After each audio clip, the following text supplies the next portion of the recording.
Thank you for this pleasure. I'm Clifton A. Castile. This text provides dialogues between teaching students regarding the influence of apologies and displays of character. For an individual to demonstrate contrition, it is essential to understand the importance of an apology and its necessity. When someone apologizes, they express regret for causing harm or offense and promise not to repeat the behavior. Individuals should avoid making apologies using electronic methods such as email, text, or phone. Before apologizing, a person should carefully consider their words. It is unprofessional to say, "You know what, I will apologize only because you want me to." If so, you can come across as condescending. It is common to see politicians, celebrities, athletes make public apologies on the news or social media. Now, in many cases, their statements may not gain broad acceptance. You see, their aim may be to damage someone's character with falsehoods and innuendos. Older adults often struggle to admit mistakes and apologize. Now, this behavior could be due to self-preservation, or there is belief that faith of an individual is a form of protection from wrongdoing. And also, age-related cognitive changes are observed. It is not uncommon for parents to feel that if they apologize, it could undermine their authority. However, admitting mistakes earns respect and helps build character in children. Now, attendees, I present this review. A former teacher discusses the importance of apologizing while illustrating the value of displaying character with students, and offers this sample. At the start of a class period, the following lesson was presented. Now, students, I would like to devote this class time to discuss an incident related to character development. You see, I was at a department store in a mall, standing in line behind a customer. Now, when it was my turn to receive service, "Sir, may I please see your driver's license?" asked the cashier. And I responded with, "Why do you need to see my license? A purchase of money clip costing only $15. Now, sir, please allow me to explain." "No, why should I? I know racism when it's done to me. And do you realize my suit costs more than you earn in 8 months? I do not want the money clip." So I bolted from the store, very upset.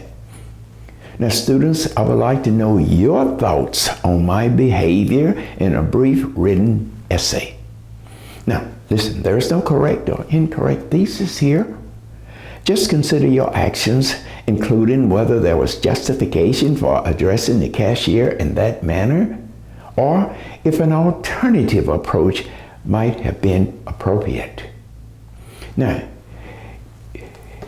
you will be graded as a test, and you will earn a grade of A or B, depending on how effective you are with your thoughts.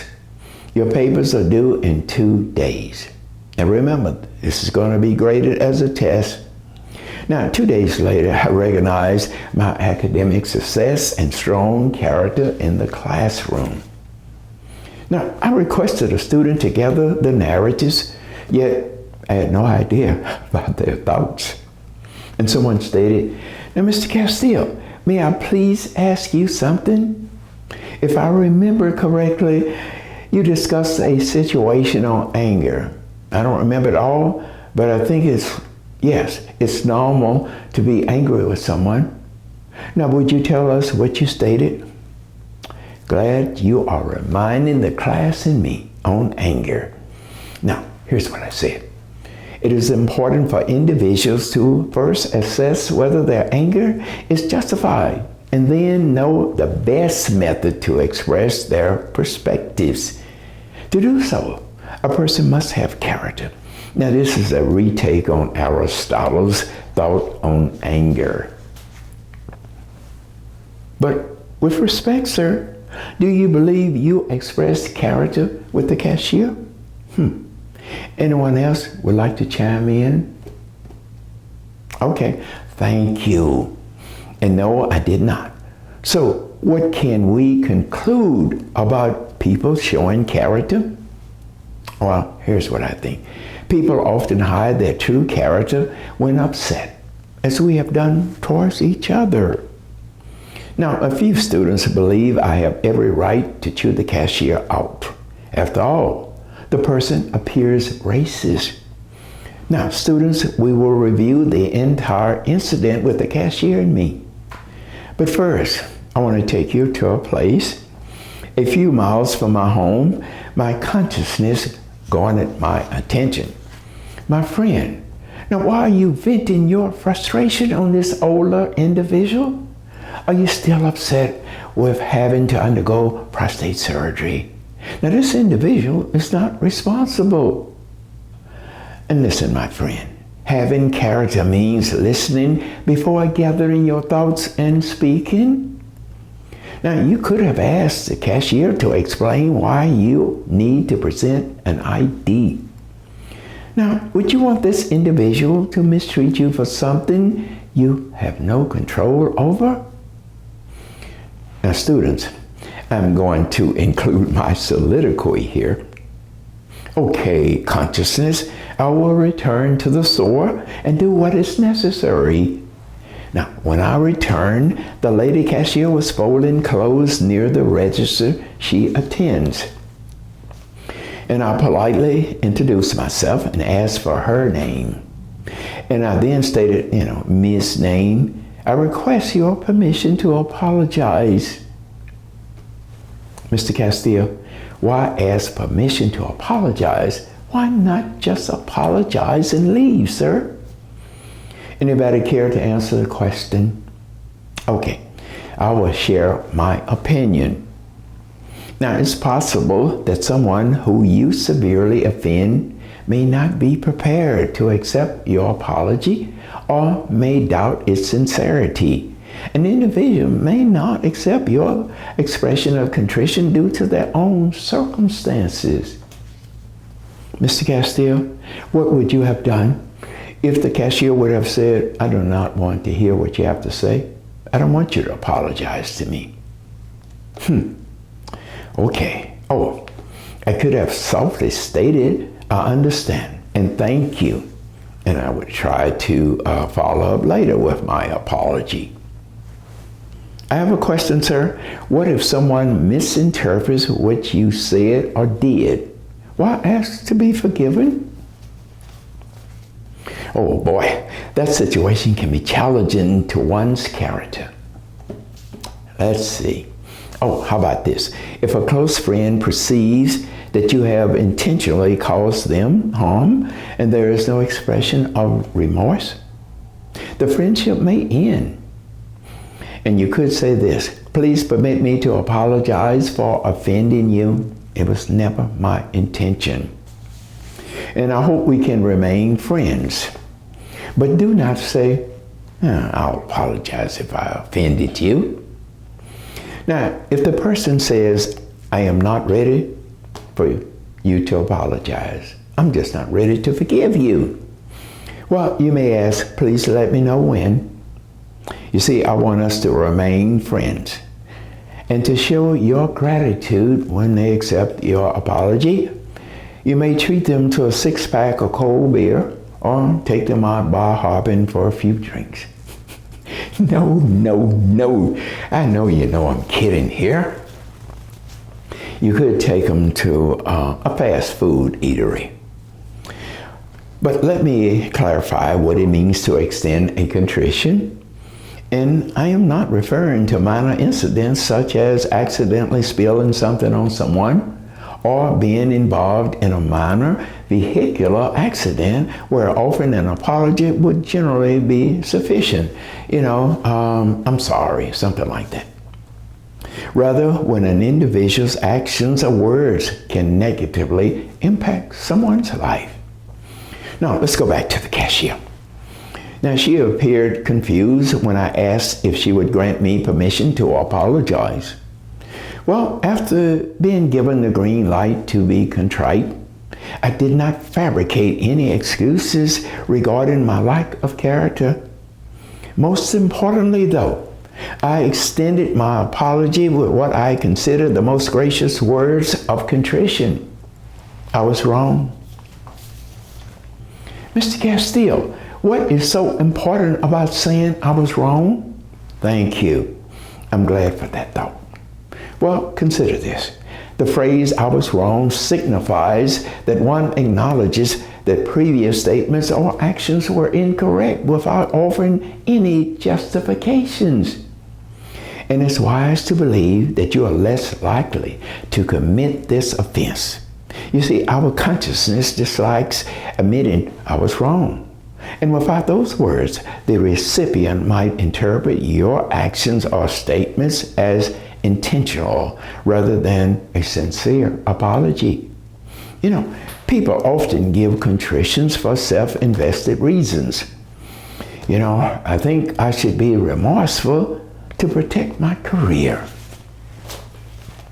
Now, can anyone explain why I chose to apologize to the elderly woman and not wait maybe a few weeks later? Okay, sir, you might forget what you intended to say. Anyone else? Because the woman is old, you feel that if you do not apologize, she could go home and have maybe a heart attack because she's probably suffering with some type of illness. Great perspective. Now here's what the cashier said after listening to my words of contrition. Sir, you exemplify outstanding respect and morality. You came back and asked to be forgiven for your action, though you believe I have discriminated against you because you are a black individual. Sir, thank you for taking an action that is uncommon. You see, if customers misunderstand something, they do not bother to apologize. But sir, I did not have the opportunity to tell you that the man ahead of you works across the hall and is always in the store. And I asked for your ID because it is the store's policy, no matter the amount. Now, would someone like to share their opinion why I thought the cashier was discriminating against me? Anybody? Okay. Well, the customer ahead of me was not asked for his ID.